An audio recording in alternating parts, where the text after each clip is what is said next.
Jim, can I start off by asking you why you think the equity markets are not responding to the stabilization plans that are being introduced around the world at the moment? Because they're absurd.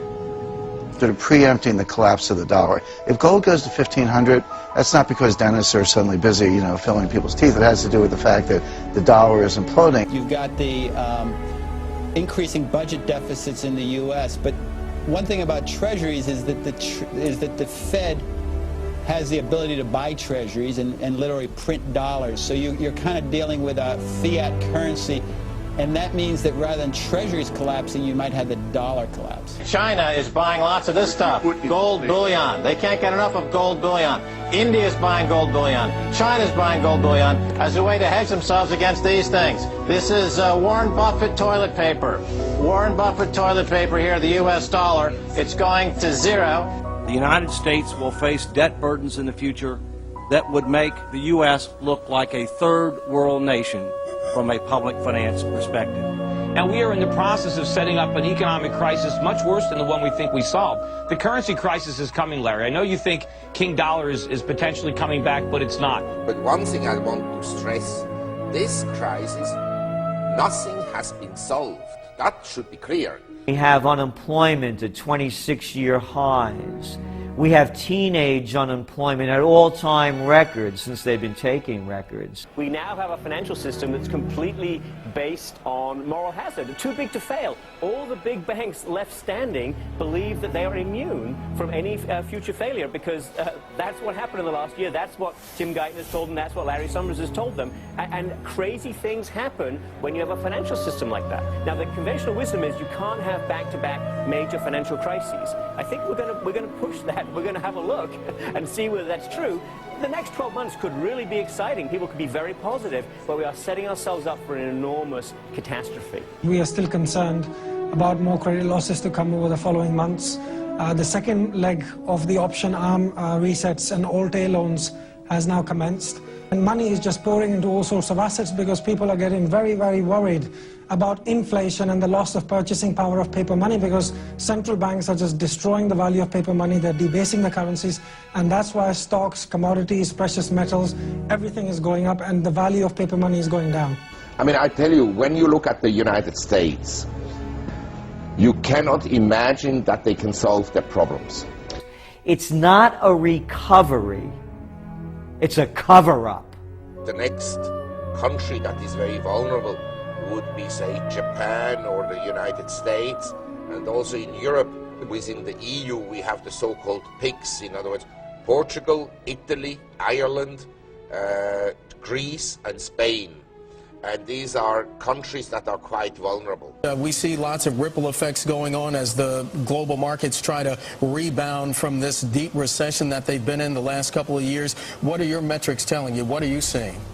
Well, what you've seen is China started tightening policy earlier this month or really in January, and that's taken its toll. It's taken its toll most quickly, obviously, on Greece, which is the focus of the news these days. It's the 33rd largest economy in the world, but that means that it's manageable. The problem is that when you start to add on Spain, which is a very large economy in Europe, or even Italy, then you start to get into an equation where you really have to look at this from a big picture perspective.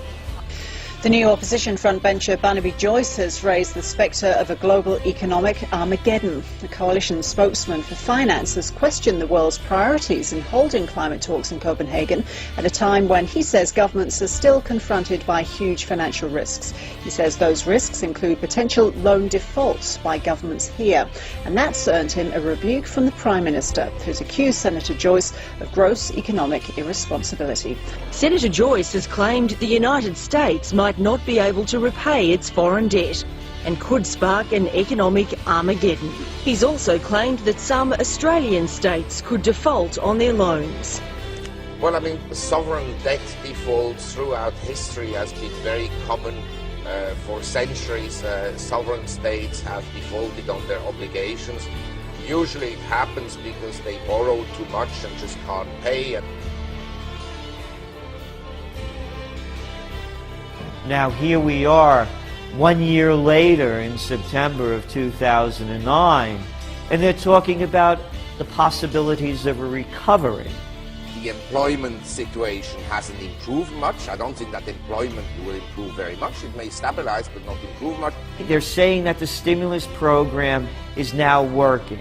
Well, what's going to happen when the stimulus runs out? When you can't use this paper money to create any more jobs? This is the likes of which no one has ever seen before. There will not be a recovery.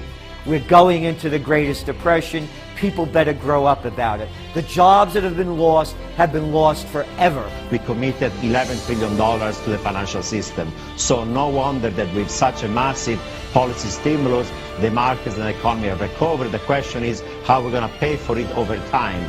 At which point the fiscal deficit is going to become unsustainable, at which point this monetization of fiscal deficit is going to be also dangerous, and therefore, in my view, we're partly stealing demand from the future and will pay for the consequences of excessive policy stimulus down the line. Well, we would all have a depression, or as simple as that. The policymakers all over the world thought that it was best to prolong or basically postpone the problem by injecting this huge amount of stimulus, by printing money and creating inflation. And although the Chinese are using their own money, I think the situation in the West is even worse because the governments don't even have the money. They're borrowing money, they're printing money. And again, we must answer history's call. 1 year ago, I took office amid 2 wars, an economy rocked by a severe recession, a financial system on the verge of collapse, and a government deeply in debt. And 1 year later, the worst of the storm has passed. We have people in power that if our forecasts were as wrong as theirs, we would have been laughed out of business 30 years ago when we began.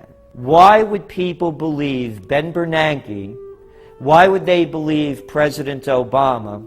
Why would they believe Larry Summers or Timothy Geithner? One after another, their forecasts have been wrong, and they're wrong about the recovery. If I had come on your show every week for 100 weeks in a row and everything I said to you was wrong, would you keep me on your show? Would you have any confidence in me? Would you listen to me? Mr. Paulson, Mr. Bernanke, and the guy at the New York Fed, Tim somebody, every week they have been dead wrong. Why would you listen to them? I wouldn't listen to them.